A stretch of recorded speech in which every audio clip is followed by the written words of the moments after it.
በሱዳን ሆስፒታል ላይ በተፈጸመ የድሮን ጥቃት 64 ሰዎች መገደላቸውን የዓለም ጤና ድርጅት አስታወቀ።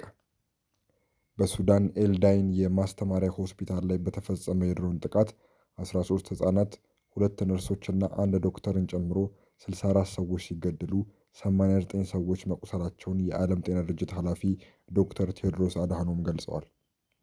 የሱዳን ጦር አርብ በአገሪቱ ምዕራባዊ ክፍል ውስጥ በምትገኘውና በተቀናቃኙ ፈጥኖ ደራሽ ወይም አርኤስኤፍ በተያዘችው ከተማ ውስጥ ትልቅ ሆስፒታል ላይ ጥቃት ፈጽሟል መባሉ አስተባብሏል። ዶክተር ቴድሮስ በኤክስ ገጻቸው ባሰፈሩት መልእክት በቂ ደም ፈሷል ያሉ ሲሆን ሁሉም ወገኖች ከ3 ዓመት ገደማ በፊት የተጀመረውን ግጭት እንዲያቆሙ አሳስበዋል። አርኤስኤፍ እንደሚገልጸው በምስራቅ ዳርፉር ግዛት ዋና ከተማ ኤልዳይን በሚገኘው ሆስፒታል በድሮን የተመታው ሙስሊሞች የኢድ በዓልን በሚያከብሩበት ዕለት ነው። ሱዳን በአውሮፓውያኑ ሚያዝያ 2023 ወደ እርስ በርስ ጦርነት የገባችው በወታደራዊ ኃይልና አርኤስኤፍ መካከል በተፈጠረው የስልጣን የበላይነት የመያዝ ሽኩቻ ነው። ሁለቱም ቡድኖች በ2021 መፈንቅለ መንግስት በጋራ ወደ ስልጣን መምጣታቸውም ይታወሳል። በግጭቱ ምክንያት ከ150 ሺህ በላይ ሰዎች ሞተዋል። ከ12 ሚሊዮን በላይ የሚሆኑ ሰዎች ደግሞ ከቤታቸው ተፈናቅለዋል። ኤልዳይን የማስተማሪያ ሆስፒታል አርብ ምሽት ጥቃት ከተፈጸመ በኋላ ከአሁን ከስራ ውጪ መሆኑን የገለጹት ዶክተር ቴድሮስ ተፋላሚ ኃይሎች የሕክምና ተቋማትን በተደጋጋሚ ኢላማ ማድረጋቸውን አውግዘዋል። ዶክተር ቴድሮስ አርብ ምሽት የተፈጸመውን ጥቃት ጨምሮ ለ3 ዓመታት ያህል በቆየው ግጭት ውስጥ በጤና ተቋማት ላይ በደረሱ 213 ጥቃቶች 2036 ሰዎች መሞታቸውን የዓለም ጤና ድርጅት አረጋግጧል ብለዋል።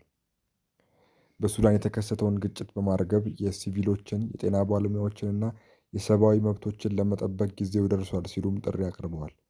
የጤና ተቋማት በፍጹም ኢላማ መሆን የለባቸውም፣ ሰላም ምርጡ መድኃኒት ነው ብለዋል። አርኤስኤፍ ባወጣው መግለጫ ጥቃቱ የሆስፒታሉን የላይኛው ክፍል ሙሉ በሙሉ እንዳወደመና በድንገተኛ ክፍል ላይ ከፍተኛ ጉዳት እንዳደረሰ ገልጿል። ወሳኝ የሕክምና መሳሪያዎችንም አውድሟል ብሏል። የሱዳን ጦር በበኩሉ ባወጣው መግለጫ ከጥቃቱ ጀርባ አለ በሚል በቀረበበት ክስ እንደተገረመ ገልጿል። ጦሩ ዓለም አቀፍ ደንቦችና ሕጎችን እንደሚያከብርም አክሏል። የአደጋ ጊዜ ጠበቆች ቡድን ገለልተኛና ግልጽ ምርመራ እንዲደረግና ተጠያቂዎቹ ለፍርድ እንዲቀርቡ ጥሪ አቅርበዋል። በጦርነት ወቅት በጦሩና በአርኤስኤፍ የተፈጸሙ ወንጀሎችን የሚመዘግበው የአካባቢው የመብት ተሟጋች ድርጅት በኤልዳይን የሚገኙ ሆስፒታል ለከተማውና ለአካባቢው መንደሮች ለሚገኙ በሺዎች ለሚቆጠሩ ሲቪሎች ወሳኝ የጤና ተቋም እንደነበር ገልጿል። ምስራቅ ዳርፉር የኮርዶፋን ክልል የሚዋሰን ሲሆን በጦርነት ውስጥ አዲስ ግንባር ከመሆን ባለፈ በየቀኑ በሚባል ደረጃ የድሮን ጥቃቶች ይፈጸማሉ። አካባቢው በአርኤስኤፍ ቁጥጥር ስር የሚገኘውን የምዕራብ ዳርፉር ክልልን በአገሪቱ ጦር ስር ከምትገኘው ከዋና ከተማዋ ካርቱም ጋር የሚያገናኝ ዋና መስመር ነው። በአሜሪካ መሪነት የሰላም ጥረቶች ቢደረጉም ጦርነቱን ግን ለማስቆም አልተቻለም። ወደ ሌላ ዜናችን ስናልፍ የእስራኤል ሰፋሪዎች በዌስት ባንክ የፍልስጤም መንደሮች ላይ በከፈቱት ጥቃት ነዋሪዎች ሲጎዱ፣ ንብረቶች ደግሞ ተቃጥለዋል። አክራሪ የአይሁድ ሰፋሪዎች በወረራ በተያዘው ዌስት ባንክ ውስጥ የሚገኙ የፍልስጤማውያን መንደሮች ላይ በተደጋጋሚ ጥቃቶችን ፈጽመው ቤቶችን፣ ተሽከርካሪዎችንና እርሻዎችን አቃጥለዋል። ጥቃቱ የተጀመረው ቅዳሜ ዕለት ብስክሌት እየነዳ የነበረ ይሁዳ ሼርማን የተባለ የ18 ዓመት ወጣት በፍልስጤማዊ ግለሰብ በሚሽከረከረው መኪና ተገጭቶ ከተገደለ በኋላ ነው። ፖሊስ የ18 ዓመቱ ወጣት የተገጨው ሆነ ተብሎ ነው ወይስ በአጋጣሚ የሚለውን ለማረጋገጥ ምርመራ መጀመሩን ተናግሯል። የወጣቱን ሞት ተከትሎ ሰፋሪዎቹ የበቀል ዘመቻ እንዲደረግ በዋትስአፕ ግሩፖቻቸው ጥሪ አቅርበዋል። የእስራኤል መገናኛ ብዙሃን የመከላከያ ባለሥልጣንን ጠቅሰው እንደዘገቡት በአንድ ምሽት ብቻ ከ20 በላይ ጥቃቶች ሪፖርት ተደርገዋል። አሜሪካና እስራኤል በኢራን የጀመሩትን ጦርነት ተከትሎ በሰፋሪዎች የሚፈጸሙ ጥቃቶች መጨመራቸውን እንዲሁም በዚህ ወር 6 ፍልስጤማውያን በሰፋሪዎች መገደላቸውን የተባበሩት መንግስታት ድርጅት አስታውቋል።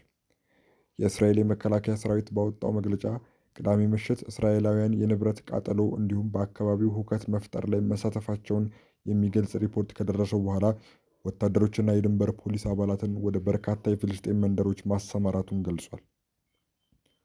የጥቃቱ ኢላማ ከሆኑት መንደሮች መካከል ጃሉድ፣ ቃሩት፣ አልፈንዱ፣ ቅሚያና ሲላት አልዳህ ይገኙባቸዋል። ቢቢሲ በተናጠል ማረጋገጥ ያልቻለውና በይነ መረብ ላይ የተለቀቀ ቪዲዮ አብዛኛው የፊት ጭንብል ያጠለቁና ጥቁር ልብስ የለበሱ ከ90 በላይ ሰዎች ወደ ጃሉድ መንደር ሲሮጡ ያሳያል። ከመንደር የወጡ ናቸው የተባሉ ሌሎች ቪዲዮዎች ደግሞ በርካታ ተሽከርካሪዎች በእሳት ተያይዘው የህንፃ መስኮቶች ተሰባብረውና የአምቡላንስ ድምፅ ሲሰማ አሳይተዋል። አንድ ፎቶ ላይ ለይሁዳ እንበቀል የሚሉት ቃላት በአንድ ህንፃ ላይ ተጽፈው ታይተዋል። የፍልስጤም ቀይ ጨረቃ ማህበር እንደገለጸው ጃሉድ ውስጥ አጥቂዎችን የተጋፈጡ ቢያንስ 3 ፍልስጤማውያን የጭንቅላት ጉዳት ደርሶባቸው ወደ ሆስፒታል ተወስደዋል። አንዳንዶቹም ቆስለዋል ተብሏል። የእስራኤል መገናኛ ብዙሃን ሰፋሪዎቹ በሚጠቀሙበት የዋትሳፕ ግሩፕ ውስጥ አይሁዶች ስለፈሰሰው የአይሁድ ደም ዝም አይሉም የሚል መልእክት ተላልፎ እንደነበር ዘግበዋል። ሌላኛው ደግሞ መበቀልና ጠላትን ከአካባቢው ማባረርን እንፈልጋለን ይላል። የፊልስጤም የውጭ ጉዳይ ሚኒስትር ቤቶችና ንብረቶችን ማቃጠል፣ ሲቪሎችን ማሸበርና መግደል በኢድ አልፈጥር ወቅት ወሳኝ መንገዶች፣ መገናኛዎችና ዋና ዋና መንገዶችን ኢላማ ማድረግ እንደተፈጸመ በመግለጽ ጥቃቱን አውግዟል። የእስራኤል ፖሊስ እሁድ ዕለት በዴር አልሃታብ መንደር አቅራቢያ የድንበር ጠባቂዎች 5 ግለሰቦችን በቁጥጥር ስር ማዋላቸውን አስታውቋል። በርካታ የእስራኤል ሲቪሎች በኢታማር አቅራቢያ የጸጥታ ኃይሎችን ካጠቁ በኋላ አንድ የፖሊስ መኮንን መቁሰሉን ገልጿል። ለአክራሪ አመፀኛ ግለሰቦች ምንም አይነት ትዕግስት ሳይኖረን እየሰራን ነው ሲልም አክሏል። የፍልስጤማውያን መብት ለማስጠበቅ የሚሰራው የእስራኤል ሲቪል መብቶች ቡድን የሽዲን ሁኔታዎች የጭፍጨፋ ምሽት ሲል ገልጾታል። ፖሊስ ሊፈጸሙ ስለታቀዱት ጥቃቶች አስቀድሞ ቢያውቅም መዘጋጀት አልቻለም ሲል ወቅሷል። ቡድኑ ጥቃቶቹን ለማስቆም ምንም አይነት የመከላከል እርምጃዎች አልተወሰዱም በማለትም ተችቷል። በፍልስጤማውያን ላይ አመፅ በማነሳሳት በዩናይትድ ኪንግደም እና በሌሎች አገራት ማዕቀብ የተጣለባቸው የእስራኤሉ የቀኝ ዘመም የፋይናንስ ሚኒስተር ቤዛሌል ስሞትሪች በይሁዳ ሼርማን የቀብር ስነስርዓት ላይ መገኘታቸውን የእስራኤል ሚዲያዎች ዘግበዋል። ዘገባው የቢቢሲ ነው።